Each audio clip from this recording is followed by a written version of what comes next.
made that music. Really quick, I recorded this after the interview. This video means a lot to me because when I was younger, I always looked up to the police, and sometimes I disagreed with them, and sometimes I just enjoyed watching what they do. So I reached out to the police department to talk to them and ask them questions. So I do play Fortnite footage in the background, so I don't leak my face or anything personal. So I hope you guys enjoy the questions and take your time and listen to it and comment down feedback. So I really hope you guys enjoy the video. So since there is Fortnite footage in the background, I do want to say subscribe to notifications, drop a like if you do buy any forum job. Please use code BAD, which hurts me and my community and helps me a lot. I have my helmets just in case. We have the stop sticks, which are the ones that you kind of roll out to pop tires and stuff like that. Is if you wanted to do it, you would watch here. I'll do it like this really quick because when it's in, the only way it'll make the noise like fully is if I put it in drive. So it'll be a little loud. So like that right there. That's how it would sound pretty much. And then you would shut it off like that. And then you put your rear ones on if you want. Where we keep people in when we take them to jail. Try not to touch anything just because I don't know what's people are aren't too clean, so just be careful. Yeah, but, your seatbelts back. Do you guys ever buckle in them? Yeah, we buckle them in so they don't fly out or something like that or try to jump out. It's hard for them to do it anyways, but this is pretty much how you do it right here. You throw them in the back, and then it's not comfortable, which is why nobody wants to be here, but unfortunately it's, it is what it is, right? And then they'll yell at you in the back or do whatever they do. What, does this not open? No, it doesn't open. I thought it did. No, you can, but I keep it closed. That way they don't spit at me or anything like that. I don't want them to do anything. Basically, tell me about yourself as your life and stuff. Sure. Well, first of all, my name is Josh. Okay, so I'm 29 years old. Basically 38. Thanks for pointing that out. Actually, by the way. Interesting enough, I actually didn't always want to be a police officer initially. Initially I didn't. I wanted to be like a sports therapist. So what I did is I had a plan. I got out of high school. I played a little bit of high school basketball. I went into the military, so I joined the Army for about 3 years to kind of pay for my schooling and everything because at the time I didn't really have any money for school. So when I ended up getting out of the Army, I went to college for a little bit. And when I was studying, one day these LAPD recruiters came by the school. And I just went there just to kind of look at it and see what it was about, right? It was like a little hiring seminar. So the officers were kind of saying, hey, this is the benefits of joining LAPD. This is everything you get. So I figured, why not give it a try? So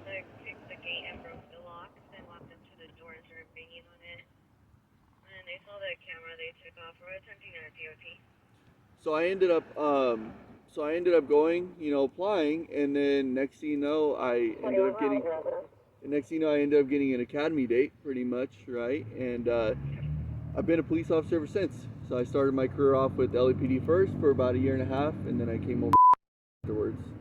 You know what Roblox is, right? Mm-hmm. Okay, so it's a game, and since I was a kid, even when I grew up, there's a game called ERC, where you can be a cop, a police officer, and firefighter. Yes. And the main team that I picked the most was a police officer, because that's something I really looked up to. Yeah. We would make calls, I make online, role play videos, and I would do crime scenes and stuff. Yeah. Because that's something I deeply look up to, the police department. Because I know some people say some cops are bad, but I'm not all cops are. There's good cops and there's bad cops. Yeah, of course. And I'll agree with that, right? I'm a human being, so I understand that. I always know that there's good and bad with everybody, right? And yeah, there have been instances where maybe not all cops are great. I think some of it goes into human nature, but at the same time, I'm not blind to the fact that that's true right there, right? And it's unfortunate that it is like that. But I always say I can't control other people, right? I can control what I do, and I can control myself. And I do try to go out of my way to just, talk with people and hang out and kind of just show people that, hey, cops aren't fair. Yeah, exactly. That not everybody's like a bad person or a bad officer, right? And I'm a human being too, and sometimes we could just have an interaction, a conversation, right? I come from a position of authority, right? Just because of my job and the uniform I wear.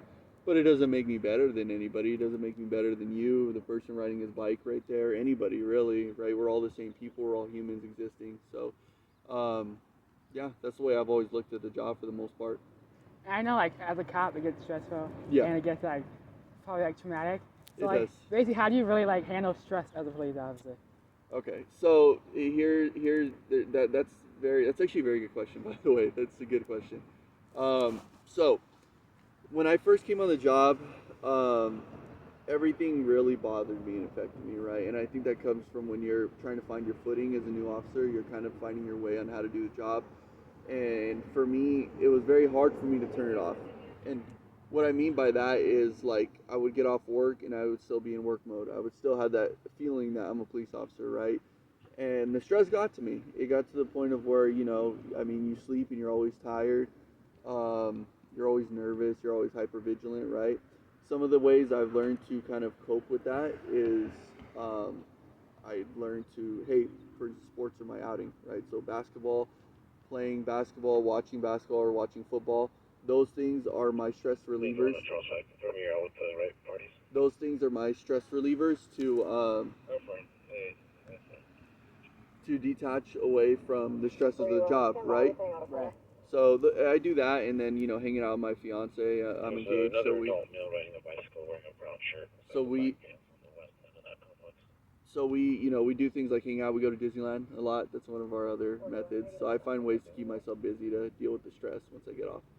I'm guessing your fiance like Mickey Mouse. She likes Disney. She's a Disney kid.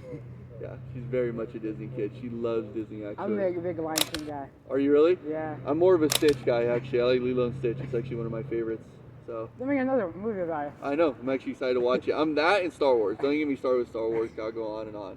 I love Star Wars. It's like one of my favorite movie series Then of you all gotta time. download Fortnite because next season's the whole Star Wars season.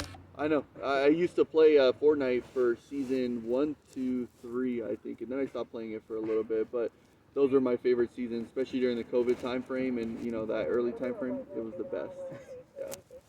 Okay, so like, I think you kind of explained it a little, but what basically motivated you to be a police officer? Well, I think what ended up coming from motivation to be a cop is I like talking with people and I like helping people, right?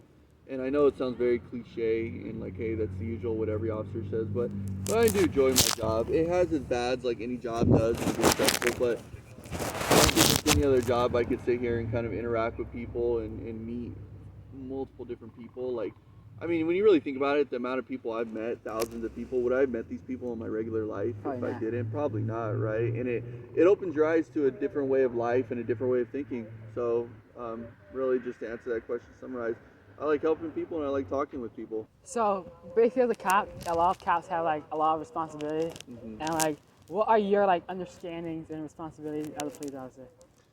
So, I guess with my assignment as patrol, right, kind of my main responsibilities that I know of are one, to respond to calls, obviously monitor the radio to see what's going on. Also to kind of just try to, you can never prevent crime, right, but you can proactively try to patrol areas, just making yourself visible, whether or not that's me just parking here at this park because this apartment complex always gets broken into. Just my presence really can deter people from doing things for the most part. I don't necessarily have to go out and find them, but them just seeing me here is going to make them think, okay, let me go somewhere else. So really, it's just to be visible, to respond I feel like to some calls people and stuff. try to like, if like when they see a cop, they try to like be tough against the cop. And like when the cop's just sitting here doing nothing. It depends. It depends. You can have some people that look at it like, this guy's not doing nothing, right? Like, let's say, for instance, if I were just sitting in my car, sitting there, to some person, they may assume that, hey, this guy's just sitting here, he's not doing anything. To others, maybe they're looking at it like, well, I'd rather have this person here because if these places are always getting broken into, that this car, not even me just in it, but this car in itself is probably going to make somebody turn around and just go somewhere else to do it. Not that it's right, but it's going to keep these people safe. And this is my primary responsibility, is obviously this working. So. Okay, so what are the requirements to be a police officer? So I don't know if the law changed, but I think right now, At the time? if you're I think right now, I think they might have passed a bill that if you're under the age of 21, that you're gonna, or no, if you're under the age of 25, you're actually gonna need a college degree, and that's just because of the life experience thing. They don't want obviously somebody who's too young that doesn't really know a lot about the streets to kind of be out here.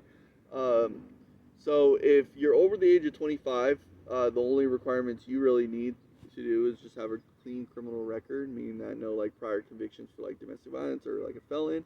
nothing that would prohibit you from owning a gun, obviously, right? Um, there's obviously you need at least like. Wait, would school records count? Would what? School records count? No, that doesn't count. I've been suspended in school and stuff. That doesn't matter. I was pretty bad school records, so I've been suspended a bunch of times in school for fights and stuff. That stuff's not a big deal, huh? No, God!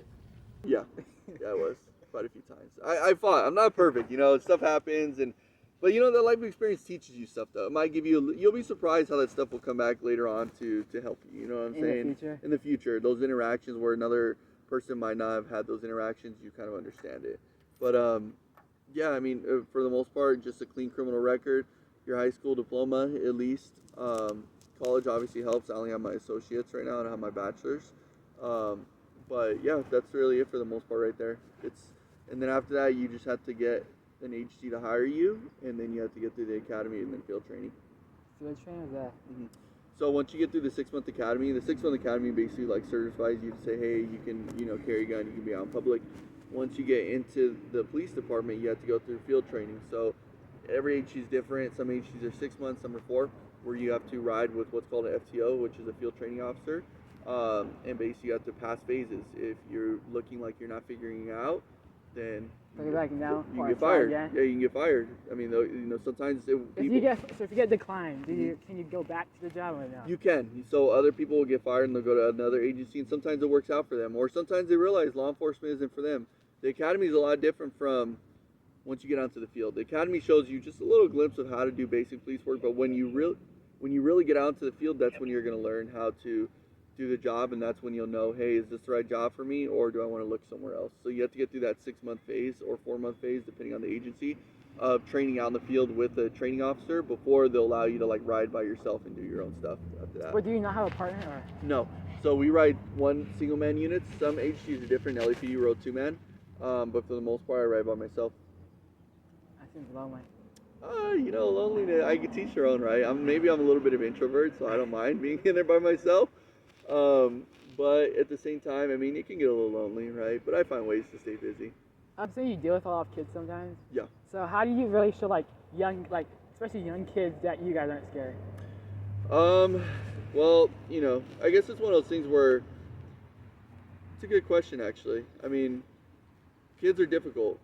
Because you're like, this is making me think now. Yeah, I know it is actually. You actually are making me think. Because sometimes we do things so robotic that I don't think of the inner mechanisms of how it works, right?